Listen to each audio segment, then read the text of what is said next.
Doctor Mohammad Yunus, আপনাকে আমাদের অনুষ্ঠানে স্বাগত জানাই। আপনাকে আরো জানিয়ে রেখি, আমাদের সাথে আমাদের প্রযোজক আরাফাত এবং আমাদের যারা জার্মান কলাকুশলী আছেন তারা সবাই আপনাকে সালাম শুভেচ্ছা জানিয়েছেন।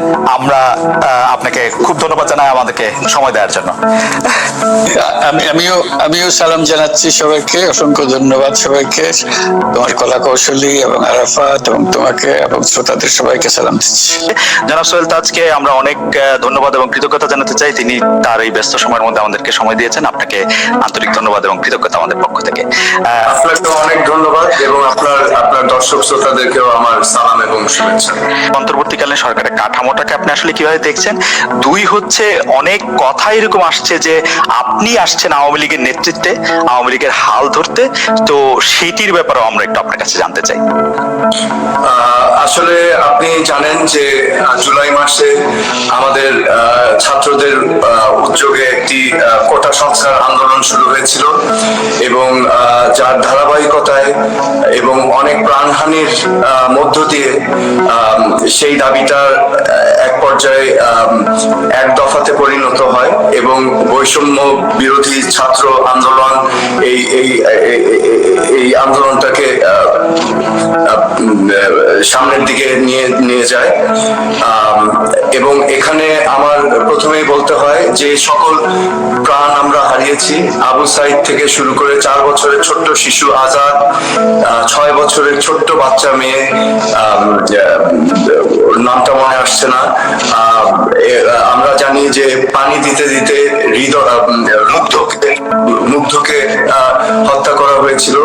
এই সকল প্রাণ আমরা হারিয়েছি, শত শত তাজা প্রাণ আমরা হারিয়েছি। তো আমি তাদেরকে স্মরণ করছি এবং তাদেরকে শ্রদ্ধাভরে স্মরণ করছি এবং I want justice for them এবং প্রত্যেকটা হত্যাকাণ্ডর যেন সুষ্ঠুভাবে নিরপেক্ষভাবে ইনভেস্টিগেশন হয় এবং প্রত্যেকটি হত্যাকাণ্ডের জন্য যারা দায়ী তাদেরকে চিহ্নিত করে আইনের আওতায় আনা হবে, সেটাই আমি এখন আকাঙ্ক্ষা করছি এবং that is also my demand.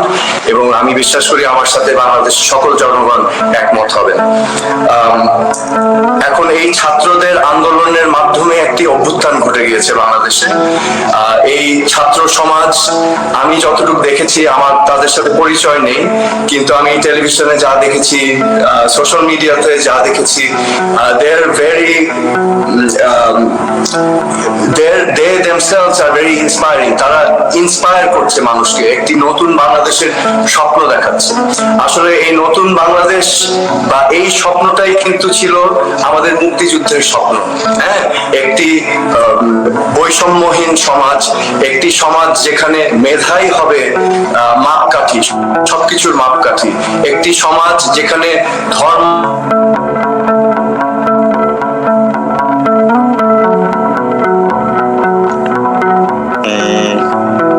Sohel Taj বলছিলেন যে তিনি ধন্যবাদ জানাতে চান এবং তিনি আসলে সকলকে স্মরণ করেছেন যারা এই বৈষম্য বিরোধী আন্দোলনে যারা শহীদ হয়েছেন তাদের প্রতি। তিনি আসলে মেধাভিত্তিক একটি সমাজ করার কথা বলছিলেন, কিন্তু তার সংযোগটি আমরা এই মুহূর্তে বিচ্ছিন্ন দেখতে পাচ্ছি।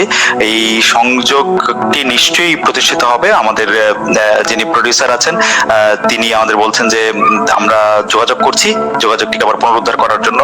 আসলে সোহেল তাজ, যেটিকে আমরা সাধারণ ভাষায় যেটিকে আমরা আওয়ামী পরিবার বলি, আমরা জানি যে তার পিতা জনাব তাজউদ্দিন আহমেদ বাংলাদেশের প্রথম প্রধানমন্ত্রী ছিলেন, আওয়ামী লীগের প্রতিষ্ঠাতা বা আওয়ামী লীগকে যারা সামনে থেকে নেতৃত্ব দিয়েছেন তাদের মধ্যে সবচেয়ে গুরুত্বপূর্ণদের একজন।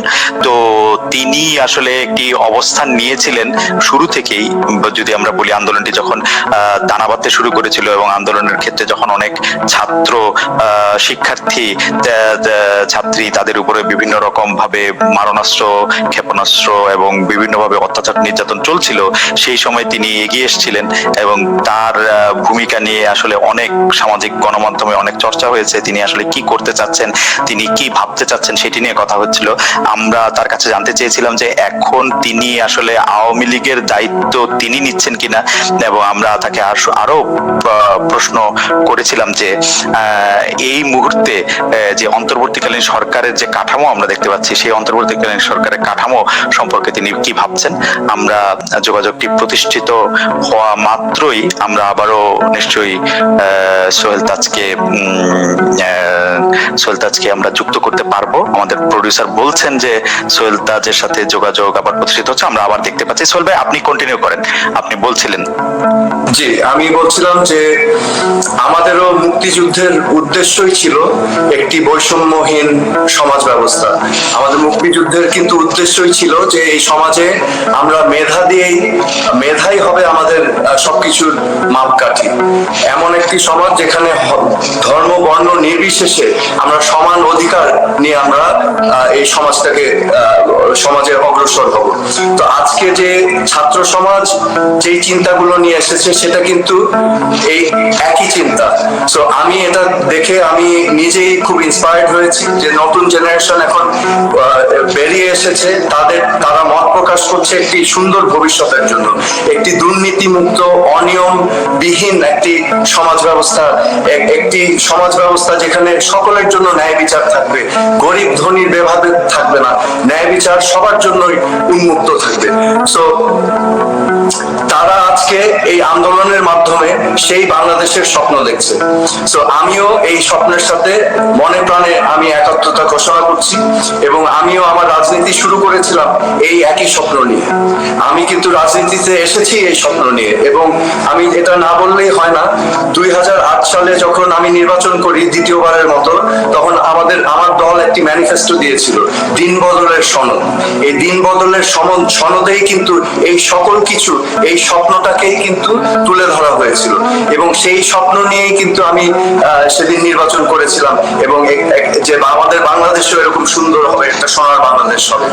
সো আজকে তাদের এই প্রত্যয়কে আমি সমর্থন জানাই, এবং এই যে একটি তত্ত্বাবধায়করা অন্তর্বর্তীকালীন সরকার হতে যাচ্ছে, আমি এই সরকারের কাছে অনেক কিছু আশা করছি যে এই ছাত্র সমাজের এবং সার্বিকভাবে আমাদের বাংলাদেশের সকল মানুষের যে স্বপ্ন, সেই স্বপ্নর যেন প্রতিফলন ঘটে, এবং সেটা তখনই ঘটবে যখন আমরা রাষ্ট্র কাঠামো এবং আমাদের রাষ্ট্রের ব্যবস্থাগুলোকে আমরা বিনির্মাণ করতে পারবো সঠিকভাবে। হ্যাঁ, that means all the Democratic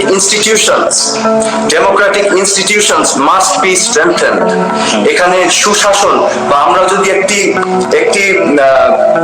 অগ্রগতিশীল দেশ হিসাবে মাথাচাড়া দিতে চাই ভবিষ্যতের পথে, তাহলে আমাদের সুশাসন হচ্ছে অনিবার্য, এবং সুশাসনের একটি পূর্ব শর্ত হচ্ছে আইনের শাসন। সো এই থিঙ্কিং গুলোকে রেখে আমি বিশ্বাস করি যে এই অন্তর্কালীন সরকার পদক্ষেপগুলো নেবেন, এবং যা যা অন্যায় হয়েছে, যে সকল অনিয়ম হয়েছে, হত্যা, গুম সহ দুর্নীতি, হাজার হাজার লক্ষ কোটি টাকা যেটা পাচার হয়েছে, এগুলো সমস্ত তদন্ত করতে হবে, দোষী ব্যক্তিদেরকে আইনের আওতায় নিয়ে আসতে হবে, এবং এর পাশাপাশি আমি বলতে চাই নিরীহ নির্দোষ মানুষের উপরে যেন কোনো নিপীড়ন না হয়, সেটাও কিন্তু কাম্য না। তো আমি স্বাগত জানাই। জনাব সোহেল তাজ, একটি বিষয় গতকাল ডয়েচে ভেলে বাংলার পক্ষ থেকে সাবেক প্রধানমন্ত্রী পুত্র জনাব সজীব ওয়াজেদ জয়ের কাছে জানতে চাওয়া হয়েছিল যে এই আওয়ামী লীগের নেতৃত্ব এখন শেখ পরিবারের বা শেখ হাসিনা পরিবারের কেউ দিচ্ছেন কিনা। তিনি বলছেন যে এই ব্যাপারটি এখন আর তাদের কনসার্ন না, তারা আর এটি আর এখন ভাবছেন না। আমরা জানতে চাইছিলাম যে তাহলে বর্তমানে বাংলাদেশ আওয়ামী লীগের কি অবস্থা, আপনি বাংলাদেশে আওয়ামী লীগের হাল ধরছেন কিনা সেটিও অনেকে প্রশ্ন রেখেছেন, আপনি বিষয়টিকে কিভাবে দেখছেন?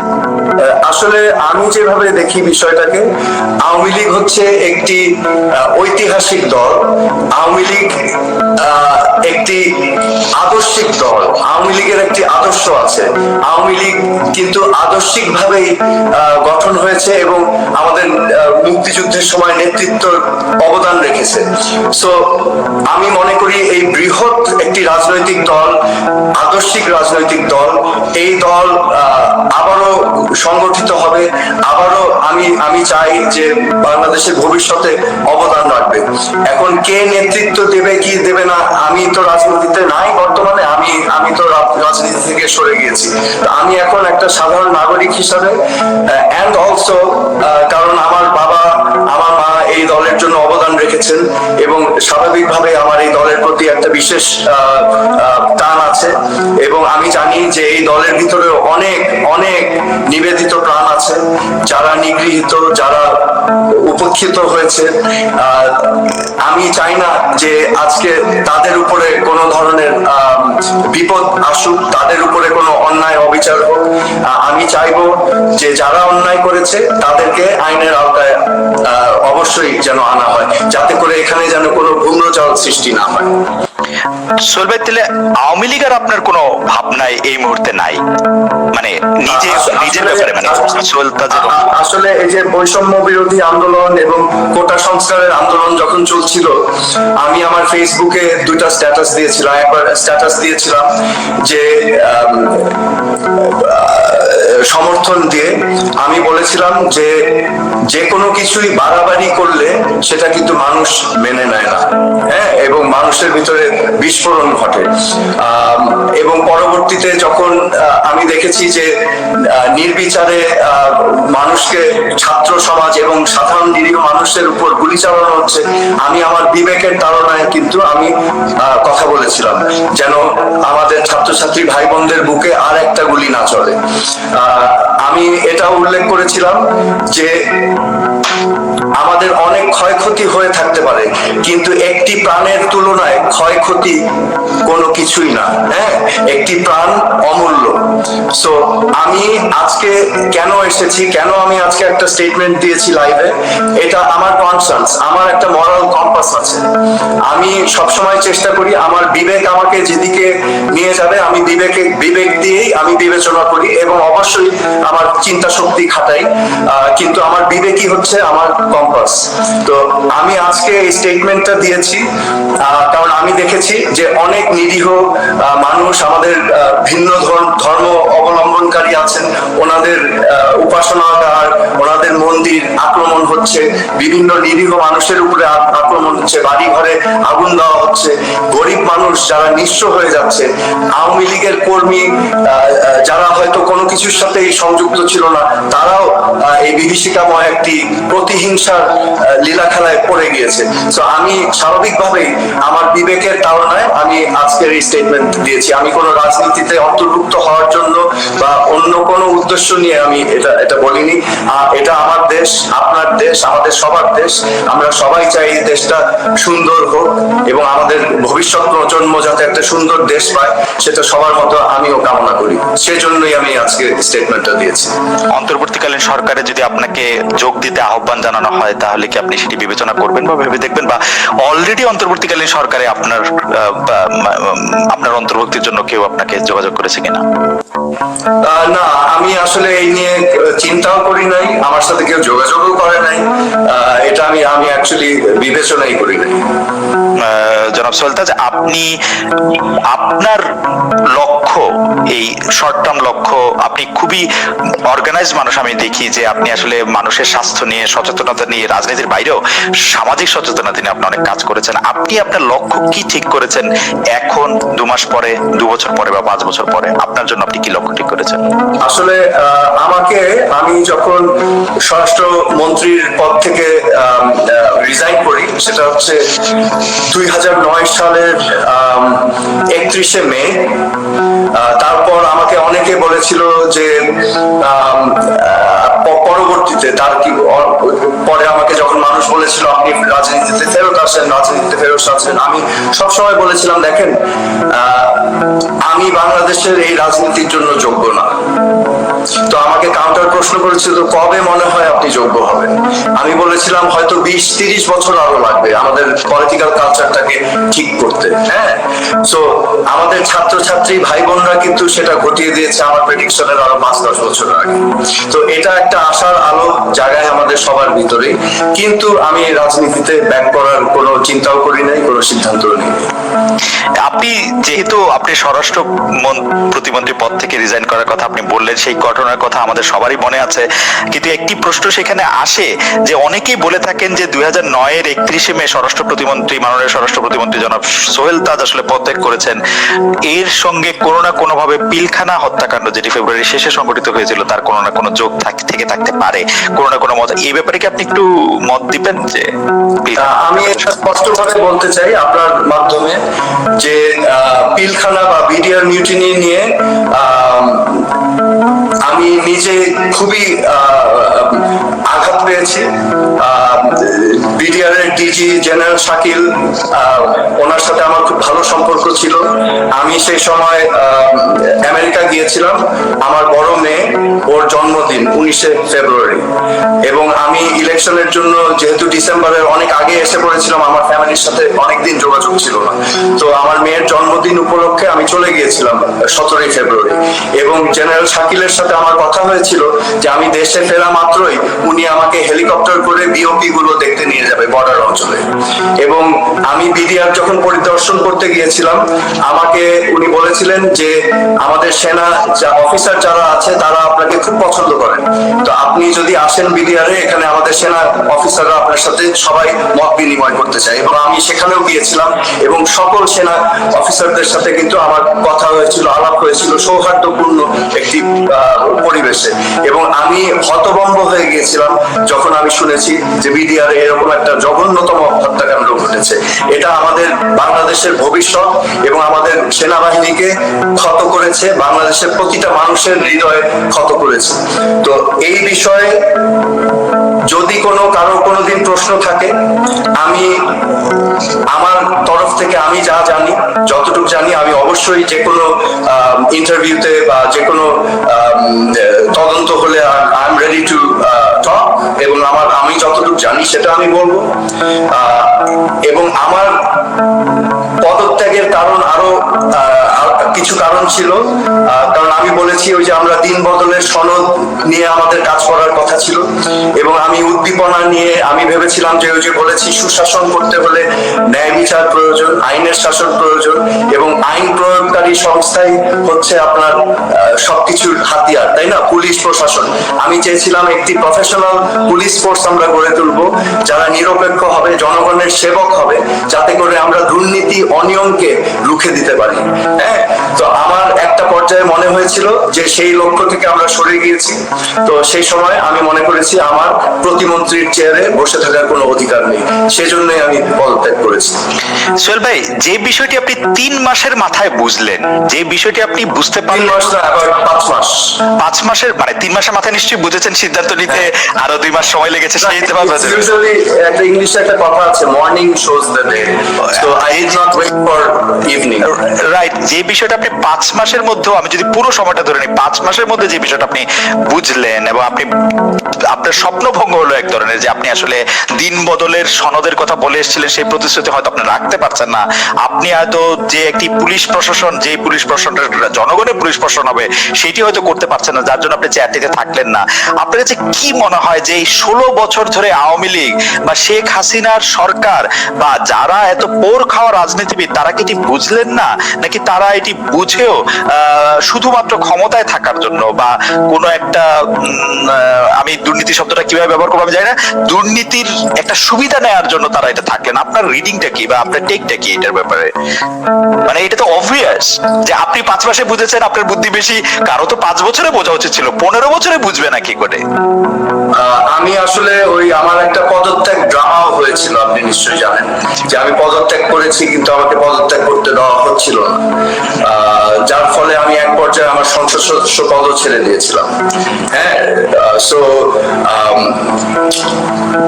ওই সময় আমি ইমোশনালি একটা কথা বলেছিলাম, যেটা সামটাইমস ইমোশনালি সত্য কথা বেরিয়ে আসে। আমি বলেছিলাম খেলোয়াড় বদলিয়েছে কিন্তু খেলা বদলায় নাই। এখন আপনি একটু বুঝে নিতে পারেন আমি কি মিন করেছিলাম। সো আমাদের পলিটিক্যাল কালচারটাকে চেঞ্জ করতে হবে। হ্যাঁ, এখানে জাস্ট শর্ট সরকার রদবদল করলেই হবে না, আমাদের সার্বিকভাবে মাইন্ডসেট চেঞ্জ করতে হবে, আমাদের পলিটিক্যাল কালচারটাকে চেঞ্জ করতে হবে, সিস্টেমিক চেঞ্জ আনতে হবে, সিস্টেমিক চেঞ্জ। এবং সিস্টেমিক চেঞ্জ হচ্ছে ডেমোক্রেটিক ইনস্টিটিউশন গুলোকে মজবুত করতে হবে, স্ট্রেংথেন করতে হবে। আর কোনোদিন যেন কারো প্রভাবে আমাদের জুডিশিয়ারি পরিচালিত না হয়, আর কারো প্রভাবে যেন পুলিশ লাঠিয়াল বাহিনী হিসাবে পরিচালিত না হয়, আর যেন আমাদের রাষ্ট্রীয় সম্পদগুলো লুটে পুটে বিদেশে পাচার না করা হয়। ঠিক আছে, সো এগুলোকে প্রতিহত করতে এবং একটি সুন্দর সিস্টেম করতে you need to have democratic institutions in place and strong democratic institutions. So সেটাই আমাদের করতে হবে। আপনি 15 বছর যদি আমি ধরে নিই, এই 15 বছরের মধ্যে আপনি যখন দেখছিলেন যে অন্যায়গুলি বা এই সিস্টেমগুলি প্রতিনিয়ত ধ্বংস হচ্ছে, প্রফেসর আলী রিয়াজ একটা আপনার কথারই প্রায় প্রতিধ্বনি করেছিলেন, এটা বলে যে এই 15 বছরে আমরা প্রতিষ্ঠানগুলিকে ধ্বংস হতে দেখেছি, ভেঙে পড়তে দেখেছি শুধু একজন ব্যক্তিকে মহিমান্বিত করার জন্য বা একটি ব্যক্তির জায়গাটাকে আরো স্ট্রং করার জন্য। এখন ঘর সংসারে কোনো একটা সমস্যা হলো আমরা শেখ হাসিনার কাছে যেতে দেখেছি, আমরা কোনো একটা সাধারণ পেটি ক্রাইম নিয়েও আমরা প্রধানমন্ত্রীকে হস্তক্ষেপ করতে দেখেছি। আপনি যে প্রভাব বলয়ের কথা বলেছিলেন, এই সময়টার মধ্যে আসলে আপনি মানে আপনার টানাপোড়েনটা আপনি কিভাবে সামলেছেন? কারণ আমরা অনেক তরুণ প্রজন্মের অনেকেই আপনার দিকে তাকিয়েছিল। জি, আমার ব্যক্তিগত অভিজ্ঞতা আমি যেটা দেখেছি, বেশিরভাগ ক্ষেত্রে আমাদের মন্ত্রীরা হয়তো নিজেও জানতেন না তাদের মন্ত্রণালয় কি করে চলছে। ঠিক আছে, this is my personal experience. এবং আমি খুব আশ্চর্য হয়েছিলাম, বিকজ আমি আমার দায়িত্ব পালন করার চেষ্টা করেছি। আমি আমার মন্ত্রণালয় আমি যতদিন ছিলাম আমি চেষ্টা করেছি কিভাবে আমি নিজেকে নিয়োজিত করতে পারবো, because that was my responsibility. ঠিক আছে, সো এইভাবে আমার মনে হয় না যে কি জানি আমি আপনার কথার কিভাবে উত্তর দিব, কেন তারা কি উদ্দেশ্য নিয়ে কেন রাজনীতি করতে আসে বাংলাদেশে। আপনিও জানেন আমিও জানি অনেক ক্ষেত্রে। ঠিক আছে, এখানে উদ্দেশ্যটা কি, আপনার পলিটিক্স পড়ার ইন্টেন্ট বা হোয়াট ইজ আপনার নিয়তটা কি। নিয়ত যদি ঠিক না থাকে তাহলে তো এগুলো সব হবেই। ঠিক আছে, সো যেটা হওয়ার সেটাই হয়েছে। এবং আমার মনে হয় না যে এবং একটা সময় তো জিনিসগুলো লাগামহীন হয়ে গেছে, লাগামহীন হয়ে কোনো কন্ট্রোল নেই, যে যার মতো করে নিচ্ছে, মানে দুর্নীতিতে চারিদিকে তো ছেয়ে গেছে। এটা তো আমার কথা না, এটা আমি আজকে বলছি না, আমি বলে আসছি বারবার। আমি কিন্তু আজকে মুখ খুলিনি, আমি কিন্তু এটা গত 10-15 বছর ধরে একই কথা বলে আসছি।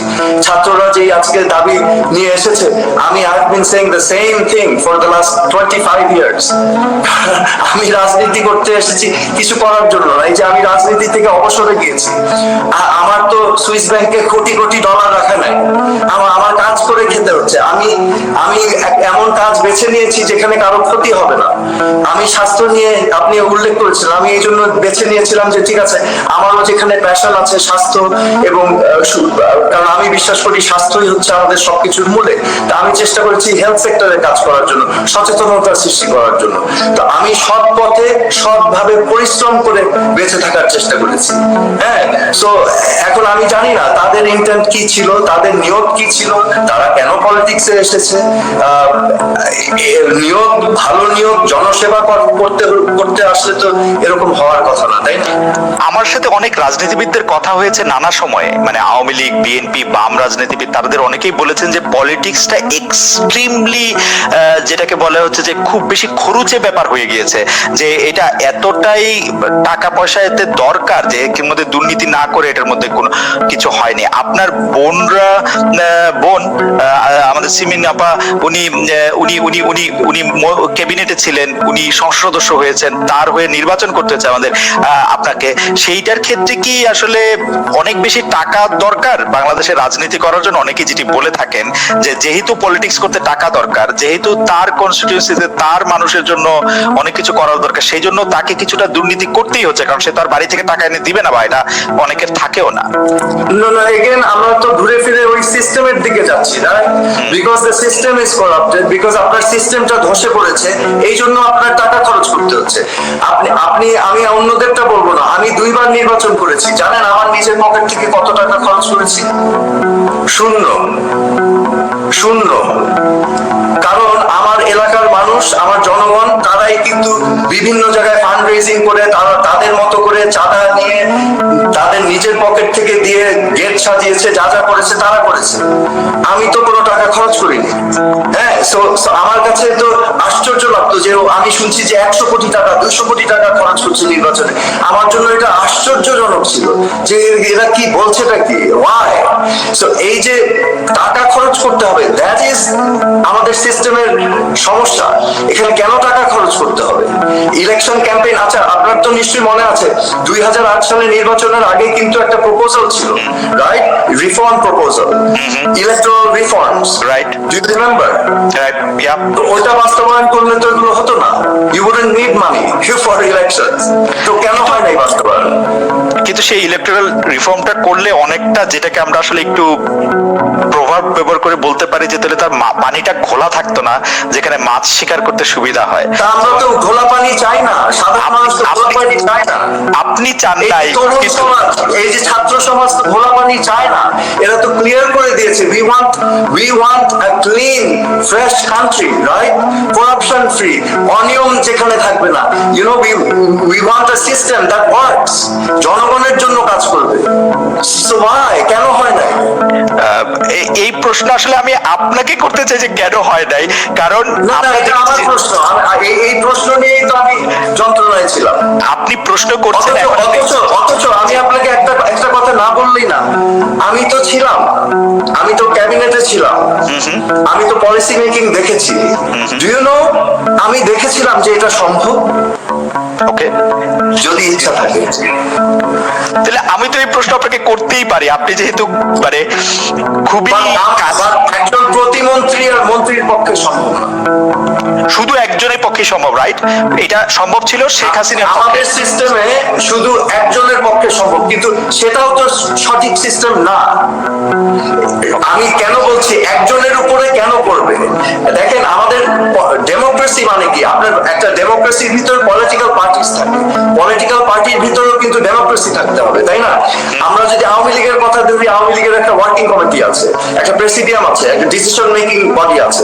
তো নিয়মটা কি? নিয়মটা হচ্ছে ওয়ার্কিং কমিটির যারা সদস্য তারা গ্রাস রুটসে মানুষের সাথে মিশে গিয়ে মানুষের পালস বুঝবে, পালস বুঝে মানুষের কথাগুলোই তুলে ধরবে পার্টি প্ল্যাটফর্মে, এবং সেগুলোকে নিয়ে আপনার পার্টির সিদ্ধান্ত গ্রহণ করবে, এবং সেই সিদ্ধান্তগুলোর রিফ্লেকশন আসবে যদি তারা সরকারে থাকে সরকারের মাধ্যমে। পলিসি ইমপ্লিমেন্টেশন, সরকারের কাজ হচ্ছে রাজনৈতিক পলিসি ইমপ্লিমেন্টেশন, রাইট?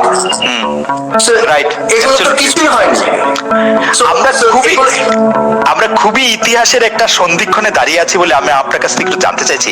আপনি তো, যদ্দূর আমি আপনাকে ফলো করি, আপনি তো এই কথাগুলি আজকে নতুন বলছেন না, এগুলি বলেই যাচ্ছেন, কিন্তু আপনি কি কখনোই মানে পারিবারিক ঘনিষ্ঠতার সুযোগে, আমি জাস্ট একটা মন্ত্রী প্রতিমন্ত্রী জায়গা থেকে বলছি না, সেটি কি কখনো শেখ হাসিনা, শেখ রেহানাকে, বিশেষ করে শেখ হাসিনাকে আপনি বলতে চেষ্টা করেছিলেন? আমি যখন আমার প্রতিমন্ত্রীর দায়িত্ব পালন করেছি, আমি বিভিন্ন সময় ক্যাবিনেট মিটিং এ বলেছি, আমার যতটুকু বলা সম্ভব হয়েছে, আমি জোর করে হলেও বলেছি অনেকবার। ব্যক্তিগত ভাবে আপনি বলতে চেষ্টা করেন নাই? না, তারপরে তো আমি পদত্যাগ করেই ফেললাম, তাই না? আচ্ছা, যাই হোক, আপনি আমাদেরকে অনেকগুলো বিষয়ে, আসলে অনেক বিষয় একটু আলোকিত করেছেন। আপনি যদি এখন আমরা মানে আমি জাস্ট একটা কথা বলতে চাই, আমি হাত জোর করে সবার কাছে অনুরোধ করব, আমাদের চেঞ্জ লাগবে। We need to change the political culture. আমাদের সিস্টেমিক চেঞ্জ লাগবে। এখানে আরেকজনের উপরে এনে দিয়ে আবার একই জিনিস হবে। Please don't let this happen again in Bangladesh. কিন্তু সোহেল ভাই, সিস্টেম তো অটোমেটিক্যালি চেঞ্জ হবে না। আপনাদের মতো যারা চেঞ্জ মেকার আছেন, তারা তো চেঞ্জ যদি না করেন, না হন, তাহলে চেঞ্জটা কিভাবে হবে? আমি এই ছাত্র সমাজকে দেখে আমি তো বললাম আই এম ইন্সপায়ার্ড যে দিস পিপল এরা করতে পারবে। এই যে একটা স্পিরিট নিয়ে তারা এসেছে, they can do it. I am very very inspired now, they inspired me যে দে ক্যান ডু ইট। আমি একটা কথা বলতাম, আমাকে যখন বলতো, দেখেন ইংলিশে একটা কথা আছে, you need to hit rock bottom. আমরা এখনো নামছি, আরো নামতে হবে।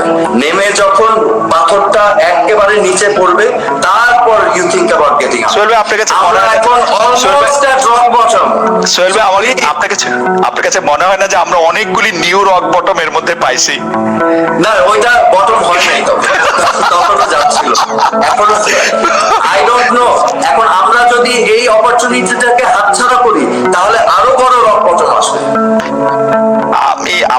জানা নাই মানে আর রক বটম কি হবে। কিন্তু সোহেল ভাই আমার কাছে যেটা মনে হয় যে রাজনীতির সমস্যা রাজনৈতিকভাবে সমাধান করা উচিত, এবং আপনি যে স্বপ্ন দেখছেন আমি সেই স্বপ্ন দেখে আপনার কথা শুনে আমিও অনেক ইন্সপায়ার্ড হলাম। আপনি নতুন প্রজন্মের এদের মধ্যে থেকে যে আপনি স্পিরিটটা দেখছেন সেই স্পিরিটটাকে নিয়ে আপনি আসলে ব্যাংক করতে চান, আপনি সেই মানে স্পিরিটটার উপর ভরসা করতে চান, আমরাও নিশ্চয়ই সব ভরসা করি। এবং they must stay true to the spirit. তাদের লক্ষ্যভ্রষ্ট হলে হবে না। এই যে স্পিরিট নিয়ে তারা এসেছে এটা থেকে কোনোভাবে সরে যেতে পারবে না। চলে গেলে আমাদের দেশ ধ্বংস হয়ে যাবে আবার। They must maintain the path. ওরা যেটা শুরু করেছে ওদের শেষ করতে হবে। লাস্ট প্রশ্ন এই প্রসঙ্গে যে সোহেল ভাই আপনার কাছে কি তাহলে মনে হইতেছে যে তারা রাষ্ট্রপতির সঙ্গে আলোচনা করে বা তারা সেনাপ্রধানের উপস্থিত অন্যদের সঙ্গে আলোচনা করে যে অন্তর্বর্তীকালীন সরকারের কাঠামোর রূপরেখা যেটা দিচ্ছে তার তো সবই আসলে চেনামুখ, এবং এই চেনামুখের আমি ডক্টর ইউনূস থেকে শুরু করে যাদের নাম আমি শুনছি তারা তো সবই আসলে চেনামুখ। আপনার কাছে কি আপনি তাদের নিয়ে কি আপনি একই রকম স্পিরিটেড অনুভব করছেন যে তারা আসলে? আমি আশাবাদী, আমি আশা করছি এখন তো তাদের কর্মে আমরা ফল পাবো এবং আমরা আশাবাদী। We can hope, we can support. আমরা ছাত্রদেরকে সাপোর্ট করে যাব, ওদের উদ্যোগটা যেন বিফলে না যায়। এবং আমি বিশ্বাস করি ছাত্র সমাজ ক্লিয়ার করে বলেছে যে তারা এটাকে বিফলে যেতে দিবে না, তারা আবার গর্জে উঠবে এটা যদি কেউ বিপথে নিতে চেষ্টা করে। সো আমি আশাবাদী যে তারা এই নিয়ত থেকে সরে যাবে না। সোহেল ভাই আপনাকে অনেক ধন্যবাদ, অনেকগুলি বিষয় নিয়ে আপনি আসলে অনেক কথা বলেছেন।